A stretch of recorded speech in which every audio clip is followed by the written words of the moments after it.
So welcome to the verbal ability section.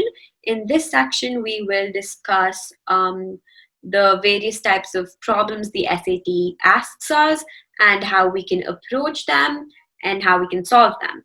So we will discuss with a context-based and a logic-based example first. But before that, let me give you a quick intro into what we will achieve through these videos. So in the following videos, you will see a bunch of problems from different sets that we have used as examples to help you better understand the concept.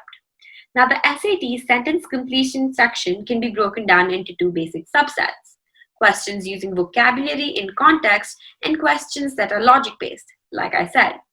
Although knowing the definition of the words in the answer choices gives you a better chance of selecting the correct answer, knowing how the words are used in the context of the sentence will help with in-context questions. This subset includes both one blank and two blank questions. So for these practice problems, the context base is going to be a two blank question and the logic base is going to be a one blank question. Logic-based questions require us to know the meanings of the words, how the words are used in context, and understand the logical flow of the sentence. This subset also includes both one blank and two blank questions. Okay, now let's look at this context-based problem. My grandmother, who never spent a dime and rarely talked, was considered both blank and blank. Now here, quite simply, we are to find the two words that describe my grandmother. One of the words must mean that she did not spend money willingly, and the other must mean that she did not talk much.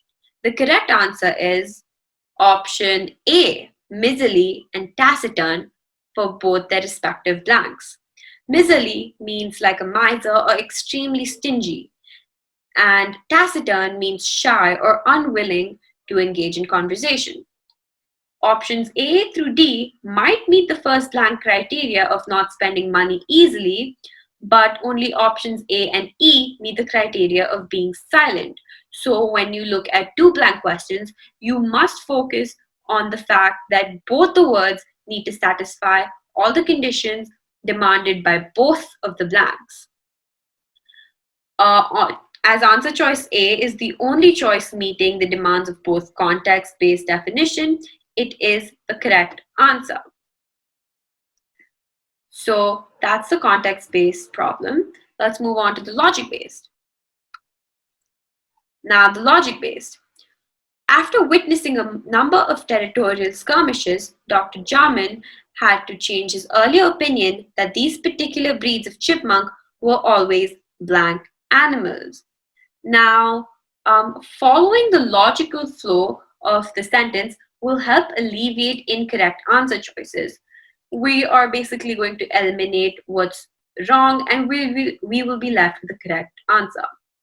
So first, the introductory word after informs the reader that the information at the beginning of the sentence is going to impact what comes later in the thought or logical process. The word change informs the reader that there is a different thought or reaction than that previously described in the sentence. Events described in the beginning of the sentence are seen as the catalyst for the change, whatever it might be. Finally, the logic of the flow of ideas tells the reader what is changing. His earlier opinion that these particular breeds of chipmunks were always blank animals, that is the phrase that we use to kind of guide us through that logic process. The word that best fits the blank necessarily should convey a meaning of revision after seeing the animals fighting. Answer choice D, peaceful, is the only plausible selection. Now let's focus on how when we were deciphering the text, we focused on words like after and change. Now it is important to know these subtleties, words that lead to a transition or phrases that kind of like define a lot of part of the sentence, or words like if there's a word, let's say attitude, it kind of indicates, obviously it relates to the context of the sentence, but it kind of indicates a pessimistic word needs to fill in the blank. So always look for these little words, the subtleties in the text that can help you in achieving the correct answer.